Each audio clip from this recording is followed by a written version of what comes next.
That dream, where I collect your shed skin, your time dust, take it into my nostrils, get high off the last person you kissed, hope it will still be me.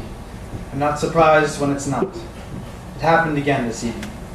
I woke, expecting you not to be there. You've never let me down in that respect. Some nights, I leave my window open so that when the breeze wakes me, I can pretend that you've just left. Okay.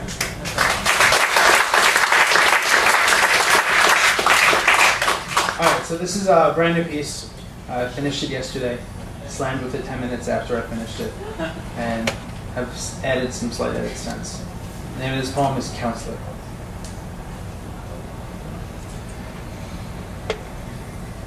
Hunter Stockton Thompson, by his last birthday, was starting to feel that his thoughts were showing their age.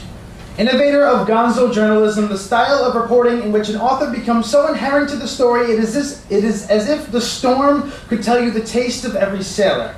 Hunter did this, with drug-tripped countercultures and Hell's Angels, but by 67, started to feel like his autobiography had ended without the good grace to inform him. He began quoting an old phrase that mountain men would recite when their skeletons started to splinter. This child's getting old. I was 6. The first time I told my father I wished I was dead. Not a temper tantrum, not in reaction to being made to eat my vegetables or clean my room, just a statement I made one afternoon because my arms felt like they wanted out of the skin, and I couldn't say I disagreed. I did not know the word suicide, did not know what the word slit or what it did when applied to the word risk, but sometimes I would watch traffic and calculate a terminal velocity I did not have the math for. I was unfamiliar with the void, but I knew what its sirens sang like. With 4 days remaining, Hunter had already polished his .45 so clean he could see his thoughts leaking onto his forehead when he looked into the silver. He had already mustered the gunpowder in his throat when he penned, "Football season is over. No more games, no more bombs, no more walking, no more fun, no more swimming." 67. That is 17 years more than I needed or wanted. Boring. I am always bitchy. No fun for anybody. 67. You are getting greedy. After old age, relax. This won't hurt. I was 17 and had no note written when I nestled the shotgun under my chin where they gripped each other like neglected lovers, asking how held a breath could get. Do not ask me why. I can explain the logic of the irrational act of wanting to choose the second date on my epitaph, as well as any oak may explain why its wintered limbs release their leaves, fingers to the sky, pivoting on the stem like a hand trying to unscrew the sky. Perhaps it was enough for me then that I was 17 years more than I needed or wanted, and the only time I wrote notes was when I was trying to talk myself out of it. Hunter S. Thompson was never a suicide waiting to happen. He was a man that came to suicide wanting to know how well it kissed, if it was softer than this existence. And I do not have scars, or a bad stomach, or rope burn. And it has been said that I have never attempted.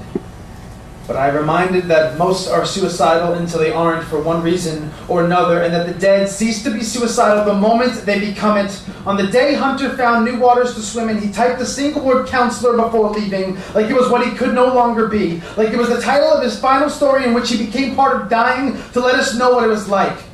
On the morning following the last time I hoped to swallow the rivers of my arteries, I wrote the word I, followed it with stand, finished it with the first thing these fingers could call poem, because I was standing. And that was all I was certain of at that moment. And I did not, and I do not have the words.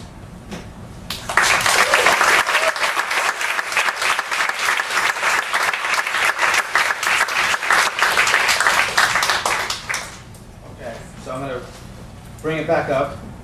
Happy note now. Happy note. So, all right. I lost my phone. Why do I do this to myself? Okay.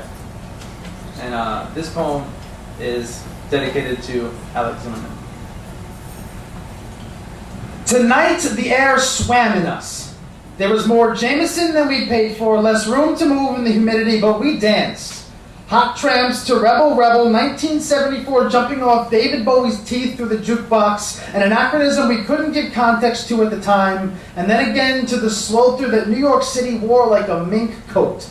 Sometime between the N train and the 137 home, I got stuck in perpetual smile and thought, I never need to find anything if this is what the wander can be.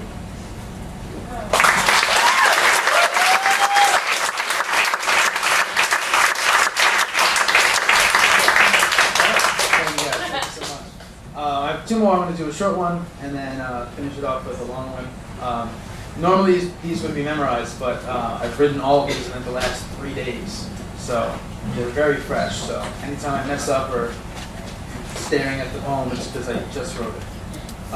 So this poem is also like 4 days old, and it's a very happy moment in my life, and it's continuing on, but this is an earlier portrait of it.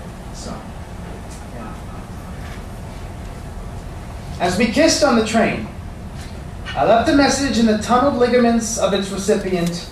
Dear skyscraper-fingered city, I know you touch the sky with the same frequency as I do breath, but kiss a woman as glowing as her, and then come to talk to me about majestic.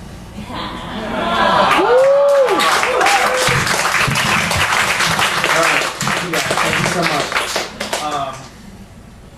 If you guys are internet savvy or not internet savvy and type a URL, my very low rent MySpace page is myspace.com/James Merenda Poetry. And the reason the word poetry is there because there's a jazz musician somewhere in Boston with my name whose manager contacted me a year ago and asked for the URL. And I graciously or gratefully, I don't know, gave it to them. So James Merenda Poetry is the MySpace.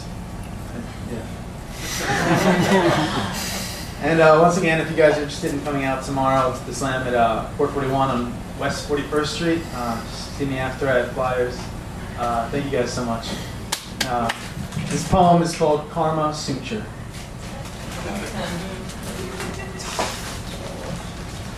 One. We remember so inherently that we are broken and grotesque at conception with the phantom pains of generations of ghosts being plucked from our limbs. So prepared for our fractures that our bodies are contoured for the fault lines we will finalize into before our lungs have snorted the free fall of first breath. It's no wonder the first thing we know to do is cry. 2. In the billow and bloom of that acrid nectar we so foolishly called smoke some September morning, we watched towers evacuate upwards like severed spinal cords and swore that we saw Lucifer then. Swore that the blackened plasma of the first few hundred to die that day was giving shape to the smile we couldn't wait to be scared to death of. My 12-year-old cousin writes poems about that smile. She has dreams about cancer sleeping in the bed beside her with a stopwatch in each hand, dreams about pulling her own cartilage from the devil's teeth, and we have the presumption to think there's something wrong with her. Like all of us can't count on grandfather clocks the number of times we have bedded the fallen and waited to wake in the belly of the Creator. 3. Today, a Manhattan woman stepped out onto her balcony, breathed in, and kissed the lightning goodnight. And there we were. Congregations calloused from the hallelujah in our brick-faced palm readings, we only stop clapping to watch her evanesce. Like Christ in Fast Forward, the death and resurrection complete before the electric that is her last thought can snake through every strand of her hair to feather dust our yearning eyes with vision. The last thing she ever saw was skyline and her breath. Put out to pasture by a prayer, 100 million volts of take notice, this could happen to you, just rinses our fingers like the bottom of a collection plate full of tragedy that some divinity will spoon feed to us when we feel like taking chances. 4. We are karma's bastard offspring, sutured up at the seams.